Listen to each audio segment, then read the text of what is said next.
some artist doing some risk taking in one venue has ripple effects for everything from the next theater down the block to what's on Broadway to what's touring, because people are seeing these shows and getting excited and getting ideas.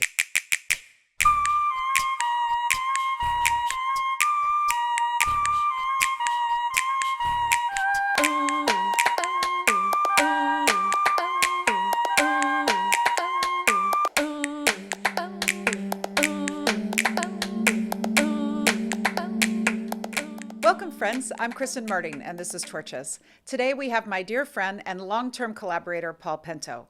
Paul creates and performs multidisciplinary music, opera theater, installation, and performance. He's a core member of ensembles Thing and Why and Verispeed. I am very excited to speak with him today. Welcome, Paul. Hi. So, how did you come to be in downtown performance? I guess I started to do work that no one would fund, and so I kind of had to self-fund and get a bunch of other weirdos who were interested in doing things for free or nothing, or like very little money, and then seeing what work we made out of that. And I guess that's called downtown. But the first performances I did when I came back, I'm from New York, but the first performances I did coming back here were in Jersey City, and one of the first that we did with Thing and Why was actually this 3,000 seat auditorium called the Lowe's Jersey Theater with like 20 people in the front row. So downtown is like big scale for me. Awesome. Yeah. Can you describe a moment of pure joy that you found in your art making? Man, a lot. We just did this show called Octet, this string quartet with video piece. It was awesome. Thanks. There's like joy in every production is like extremely ecstatic. So I found a lot of joy I sent you a trailer for a show we're doing in February, and I'm so happy just like moving little things, like little clips, 1 millisecond this way, that way. That brings me so much joy. The show we did this last weekend, it was just it was like one of the best times my music's ever been performed by another ensemble. So I was just ecstatic, just watching it. And I spent like we did 2 shows, and the first show I was like mixing sound, and so I was doing that, and I was doing a lot of button pushing because I don't know how to not be an active performer. And then the second one I was like, oh, I don't have to do this. I could just like fade up and down a little bit slower and chill, and just watching it was like, this thing that I worked so long on just coming to life. Yeah, usually there's a lot of words in your music, Yeah. and this was really interesting to see you do a piece that was instrumental. Yeah. How is that different for you working in that form? It's not. What's different is it's not a different thing for me to work on. It's a different thing for someone to produce and put in front. Like I guess I'm known for like performing a lot of my own work, and it's very wordy. But I actually started being a musician. I wanted to be like a composer for film scores. So it wasn't like this is like now it's out of my wheelhouse because I'm out of practice. But like for the most, like I wanted to orchestrate. I wanted to write instrumental music. I dig that stuff. What's different is I don't tend to self-produce chamber music. Right. And this isn't chamber music either. It had theater to it, but Definitely it had theater. Yeah. They had black rubber gloves on and pencils that they were playing their instruments with, the violin, the viola, and the cello with pencils. Yeah. They were like, write a string quartet. Like, sure, gotcha. You've been very influenced by Robert Ashley. Can you talk a bit about his work and why it's intrigued you and how you've taken the inspiration into your own direction? Yeah, I think there were a couple composers that were making opera, and I got the CD, and I was like, this is opera? I guess I like opera. I'm a big fan of Wagner's Ring Cycle. Like, I like the Shostakovich operas. I like the Karl Orff operas. I mean, I do like European opera. And I count Meredith Monk among this, Mikkel Rouse, artists making operas, calling what they do operas, and feeling like, that's me. That's something I'm interested in doing. Like, I am interested in fucking with this form.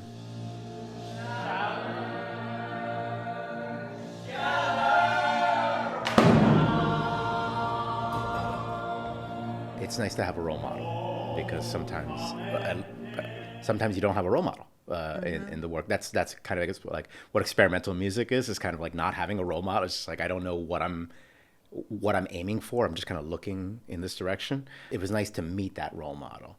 I guess I had heard about Robert Ashley when I was in music school, but no one in music school took him very seriously. And so I was equally like, I don't know what this is, and like dismissed it.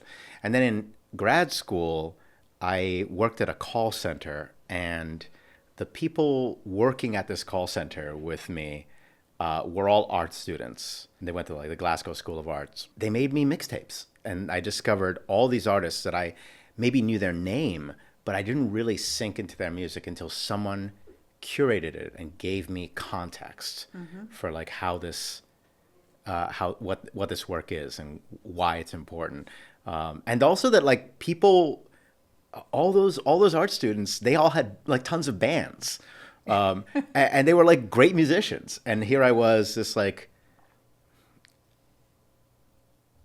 academic composer, like in a music school, in a music program, trying to make chamber music that someone cares about, and was never in a band, didn't really perform, just kind of was trying to figure out how I make it as a film composer that doesn't know any filmmakers. Just kind of like how do I like self-actualize as a film composer, and then like, oh no, I'll do orchestral music and choral music, and then working backwards from that is like, oh, chamber music. And it felt at first like chamber music and electronic music felt like they were middle grounds to the epic big thing that I wanted to do. And like discovering these artists not make it as middle ground, but instead like this is the medium, this is the work, and it's so epic, and it's so unique, and it tries to world build. That was so fascinating. So Bob Ashley is that for me. It's like a world builder. And it changed my idea of how words fit into work. I wasn't a word writer. I didn't like write lyrics or anything. I didn't songwrite or anything. So it was, it like opened up for me that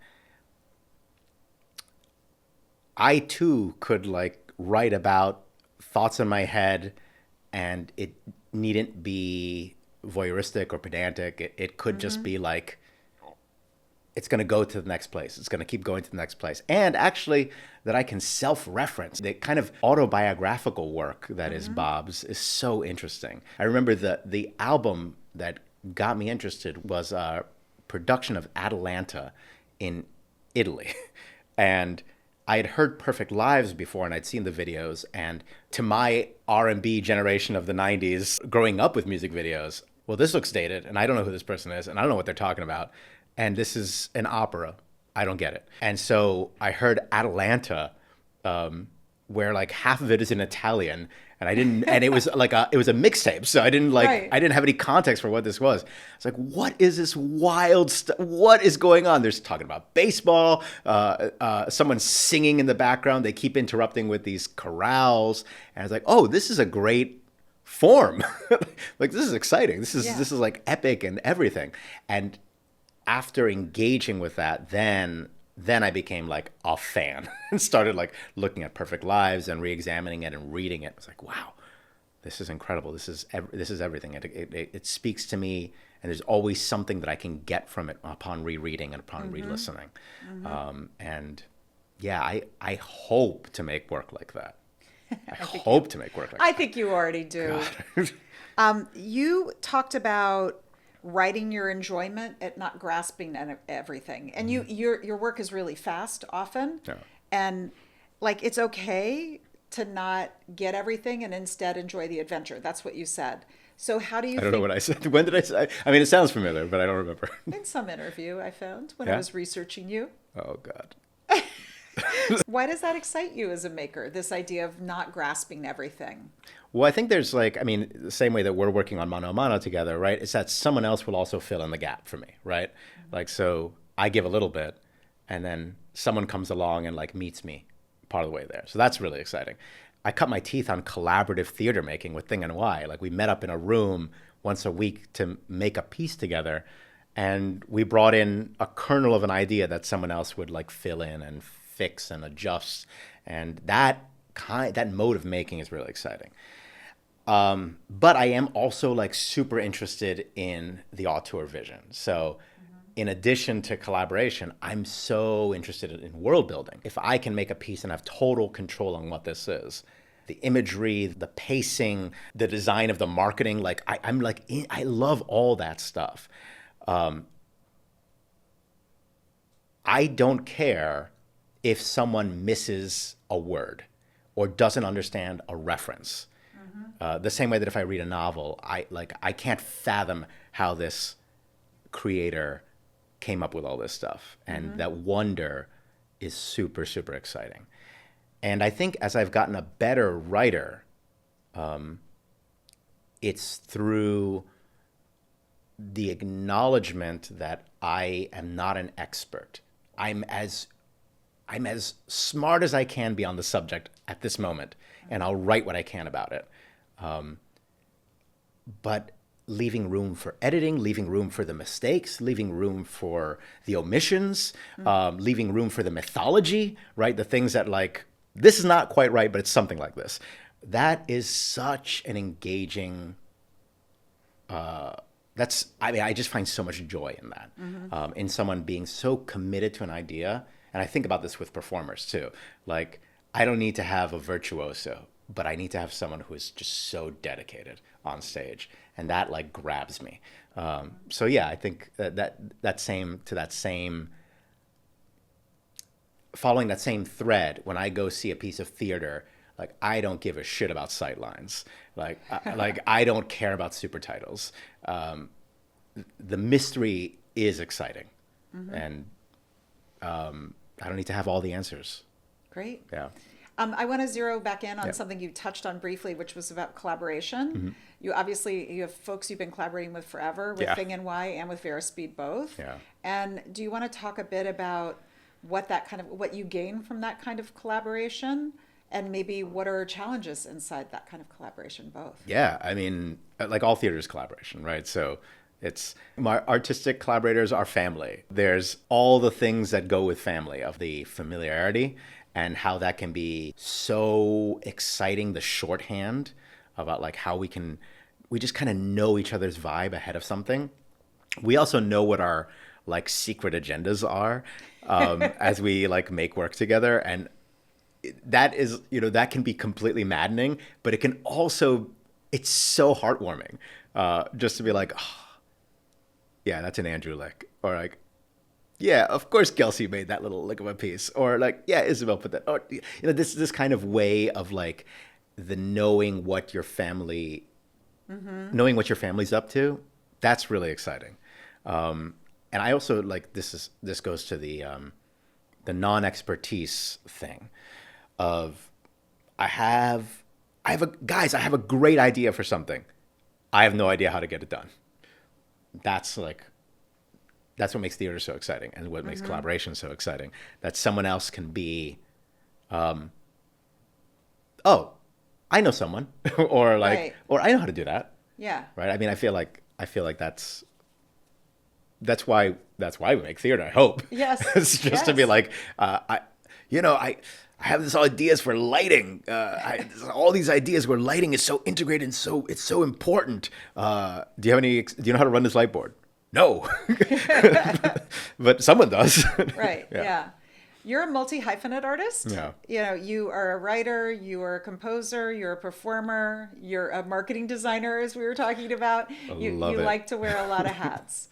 Do you find that people try to compartmentalize you or limit you from inhabiting all the hats you want to inhabit? I don't think so. We're so, like, the economy of making work is like no one has enough money to do anything, right? Like people are struggling to find enough time to do anything. So if someone is covering that base, I think that's a bonus. I mean, no one's made me feel bad about it yet. Okay. And I always into like someone, like I like drafting the idea, and then hopefully a collaborator who has more expertise or experience can like fix it and adjust it. But Yeah, I love the first drafts. I love the messy first draft. I love making the etude of something. So I feel that that goes for text writing, that goes for that goes for orchestration, and that goes for recording, goes for a video idea. I maybe was a little bit too quick to say I like the producing stuff. I don't think I like the producing stuff, Yeah, I but don't I think like. you've mentioned recently how you don't like the Yeah, producing yeah, yeah. I think stuff. we cried in a cafe, and Yes. I was well, no, we didn't. I cried in the cafe, and I was like, Kristen, this is the last piece I'm ever gonna do. And my heart was broken. I know, I know. No, that's not. It's not true, but it feels fun Yeah. to exaggerate. How about identity? Does your identity as the son of immigrants affect the work that you make or Yeah. how you see it? Yeah, yeah. I think that's like. I mean, I obviously make work about. I make autobiographical work a lot, so there's no way that I can't bring my mom and dad into it. That's my experience of America. That is like what America is. So the complexity of my father, rest in peace, crossing the Canadian border in a trunk of a car, because he and his friends wanted to see Niagara Falls. Like he was already in this country, but like he couldn't actually get out and come back in. So that story, and I gotta say, like the longer I know that story, the more I reconstruct it, and maybe it's not real, maybe it's myth, but it is so ingrained in me that's such an American story. That's like going to see Niagara Falls, but like crossing a border to do it. The fear of authority, while also trying to navigate how you exist in it. The the opportunity of like, man, this is like a blank canvas to restart my life in some way that so many like teens and 20-year-olds who first come to this country feel, while the complexity of it's not a blank canvas. It's something that you're building, like all that conflict, something that I think we all struggle with and we all should be thinking about. And it can be debilitating, and you can make work out of it. Like Right. it can be stuff that can like figure into your work in some way.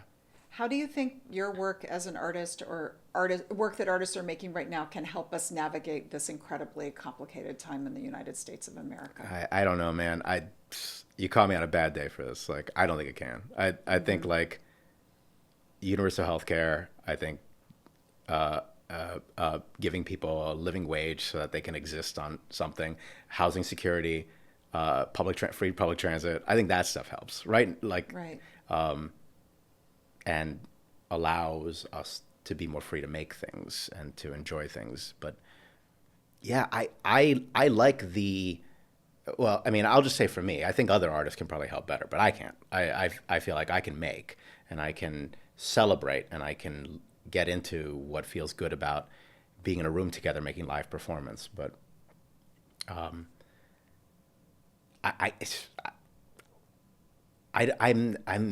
don't think I think of my work about changing the world. I think the world's got to change, and I could be a part of that with protests, with volunteering. But in my work, all I can do is react. I feel like your work asks us to re-examine things that we take for granted. So I feel like that is leading to change. Great. That's a better answer than I gave. No, like I'm thinking about like Thomas Paine and Violence, which you developed through the HEART program, and I saw it through all these different iterations. Yeah. You know, Thomas Paine was this guy who late in life became criticized and reviled, but he came up with concepts that are core to America. And you were calling into a question the way he was viewed, and you were also calling into question some of the things that he talked about and that other people reacted to. And I think it made me think about who I was as a citizen and what my role was as a citizen. The reddened face of the masses cry for justice, cry for redress. The great mass of the poor in all countries are become hereditary, and it is impossible to ignore them. Amid all the things that were more abstract and Yeah. more like I didn't catch. So I'm just curious what you think about that. Well, it makes me feel great. I'm like, I mean, that's great. It's like, how did it? I mean, what? Give me like how. Since you put it there, like, what did it change in you? Like, what did it change in?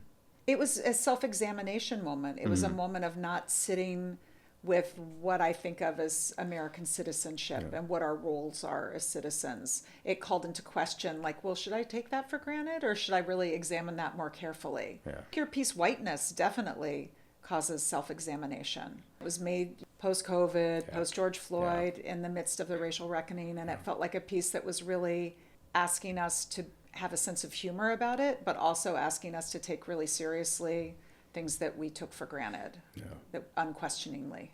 That's great. It makes me feel great. I think the self-examination that's what I do in my work. And now as a parent, that's what I do every day. Just like, what's going on?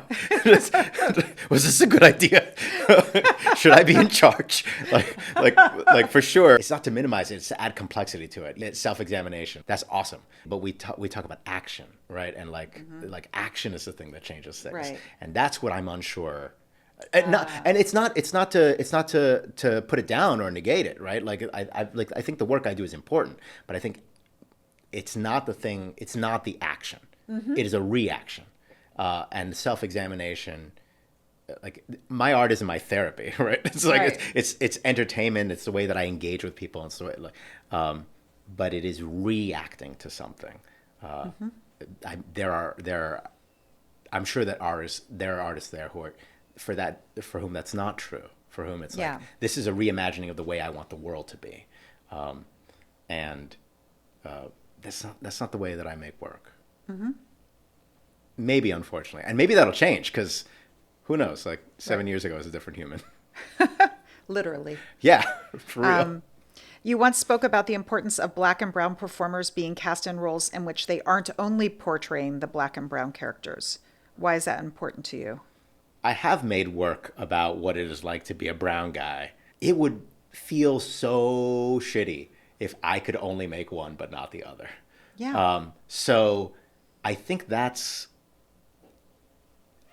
so important to me. Not that I can change the way that any other institution works, but I want the ability to be like, I'm taking on Hamlet.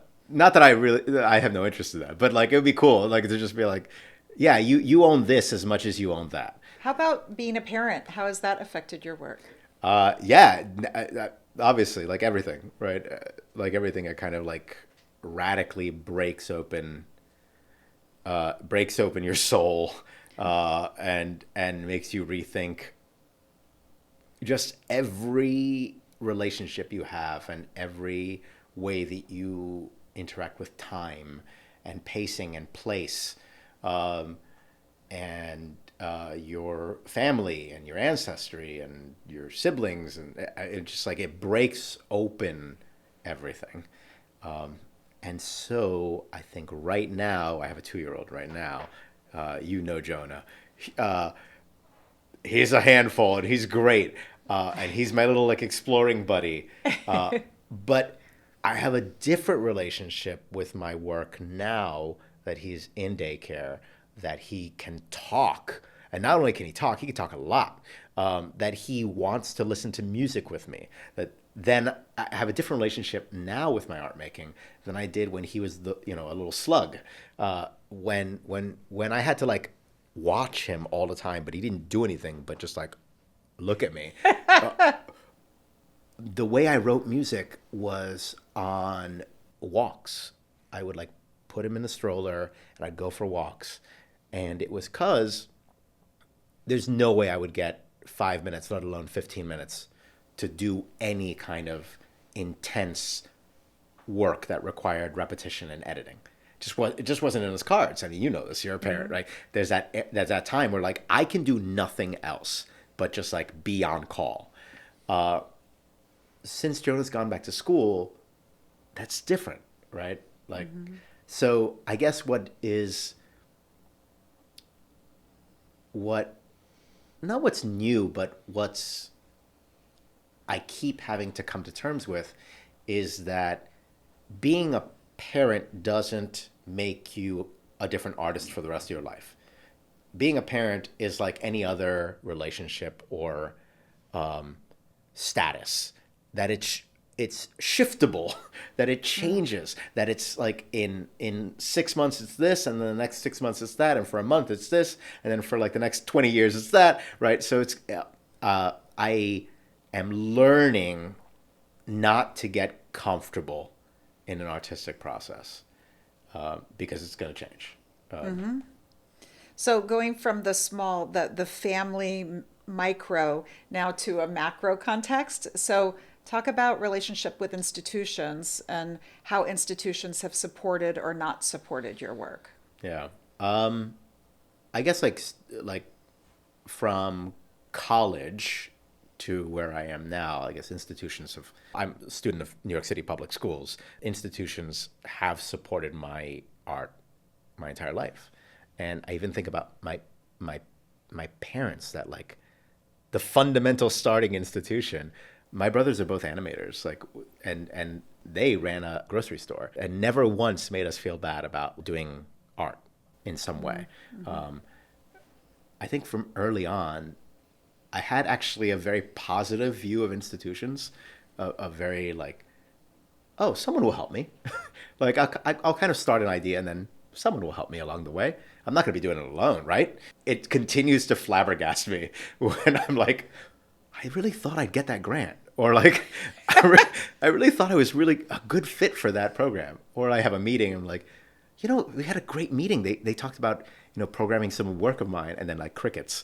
Like I continuously get heartbroken because I think, I don't know, there's a kind of, I don't know if it's entitlement or something, but it's something sort of like, oh yeah. Someone's going to dig this at some point. So I've been lucky because enough institutions, like cultural institutions, have actually been that safety net and that kind of lifting up. And obviously, like, here is a figure so huge in my life because there's nothing else like it. And the Heart program hit me at a time where I was self-producing, but I didn't know what that meant. And I didn't know how to, like, communicate that this was important. The idea of like having my hands in every piece of making this happen was important to me.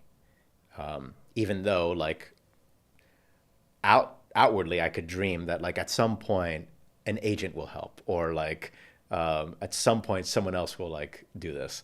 That like getting my hands dirty with something was really important. And I think here, the Heart program specifically is like one of those organizations and institutions where seeing how the sausage is made, and even I remember something you and Kim told me when I got the Heart residency, that it can be a bathroom when you're in this area.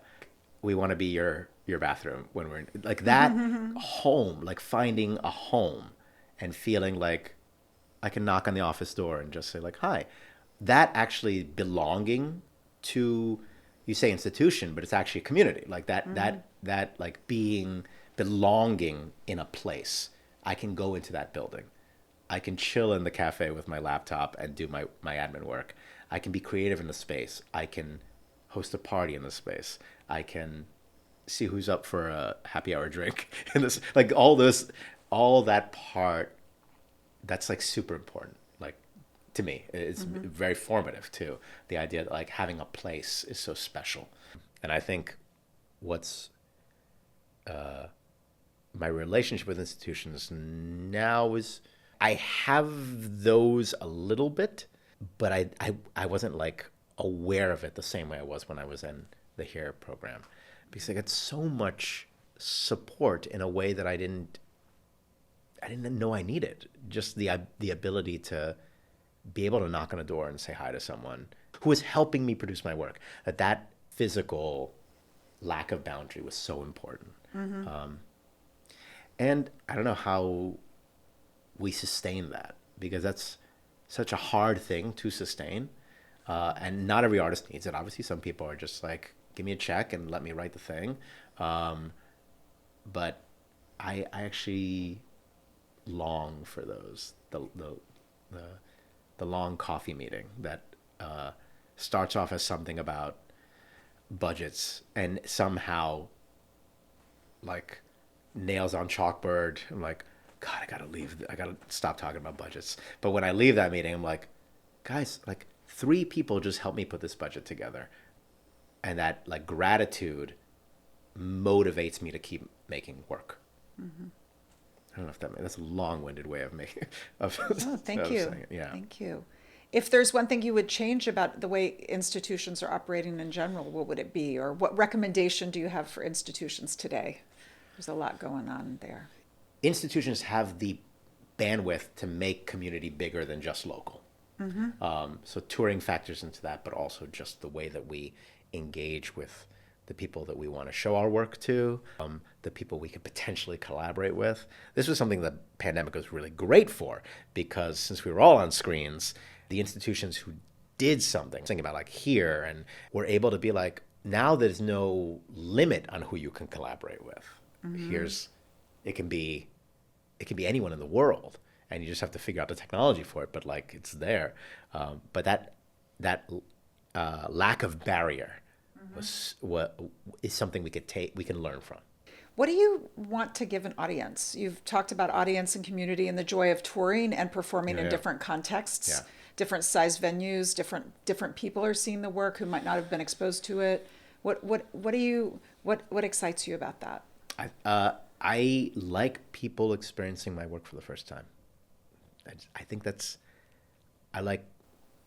I want to be liked by everyone. This is a deep problem that I have. Also a people pleaser here. All people pleasers. We want like a first time audience member is like a crush at the other side of the bar. Like just I want you to see this work. I want you to be activated by this. I want you to be engaged by it. In a way, like so there's something about that like thrill of like someone experiencing for the first time and not having a name for what this is, but just kind of engaging with it, just like absorbing it. That's really exciting. So sometimes I do like cheeky things, like if there's a bill of multiple artists, I'm like, it would be really great to go either first or last, because there's something about like our memory of like, great, I'm sitting down in this theater, it's the first thing I'm seeing, or I'm leaving this theater and going for a drink now. This was the last thing I would think. And this comes from a person with a terrible memory. It's like, what did I just see? Oh, yeah. The last thing or the first thing are often like really exciting. So yeah, that's kind of like inside cheeky baseball, like how I want to. But don't you want them to like it the second time too? I do. When they see your work for work for the first time. Yeah. This also goes to like repetition, right? Like how we get. Yeah, of course I do. Of course I do. It's funny. I'd spent all this time on pressing an album. That Thing and Why I put together, Minnie's Trajectories, we put on vinyl, and I made these beautiful scores. And this is another moment of joy. Me and Aaron Rodgers stuffing LPs late into the night, and like just the preparation of like, I can't wait to share this with someone, and it looks so good. I'm so excited. I'm so proud of the thing. And I remember doing a test listening at a friend's house, and they're like, how many times do you expect them to listen through it, by the way? I'm like, oh, I hadn't thought about that before I made the album. This is why people make media. They want to experience it more than once. I was just like, I'm just happy to make a thing. But I think that changed how I think about albums and how I think about fixed media. Mm-hmm. I really, if I'm gonna print the thing out, I know that like, I really want someone to like be able to put it on a loop. Great. Yeah. Do you think that the spirit of downtown, like experimentation and risk and community, do you think it still exists? Yeah. Yeah, absolutely. It's funny because like experimentation, I use that word. I remember for like when Whiteness was in prototype, one of their promotional items was like a line where it's like, here's the most contemporary classical and here's the most experimental, and boop, I was all the way at this end. And I remember seeing that, I was like, yeah, but I know exactly what I'm doing. This is like, there's no experiment. Like I know exactly what's gonna come out of here, and I know the audience reaction. Like I know I put a lot of thought in. Cameron Neal, the director and designer, like we put a lot of thought in pacing and in like how we want this to be experienced. And actually, because it's a screen, there's so little experiment. I mean, it's like this is the only way you're getting to see the thing. There's no multiple viewpoints. It's just here it is. So experimenting is so interesting. So there's that term. Because as a composer and writer, I'm so into etudes and like trying something out. And I've been very fortunate to have long processes for my work, to have multiple workshops, meetings, etudes. I do a lot of demos. So I'm into the idea of like put something scrappy, put something up and like share it. But in reality, not in reality, when it's audience facing, my work doesn't live in that world anymore of the kind of like this could go anywhere. It really sits more in the like I've thought this out. I've done all my experimenting at home. So now what you're gonna see is something with in like an intention from beginning to end. And the only things that go wrong are tech. That's not intentional. So I think it is alive. And I think so that just to answer your question, the idea of experimenting and risk taking, I think is totally alive. And I would love to say that I still share in it and still am a part of it.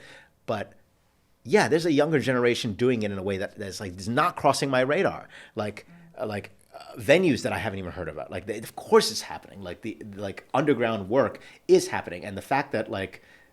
It has to happen. Also because venues are closing. Like people are being priced out of the city. It's happening It's happening in awesome places, not in untraditional venues. I mean, I love that my work has been part of that world of like the untraditional venue, the untraditional way of programming, durational, site specific.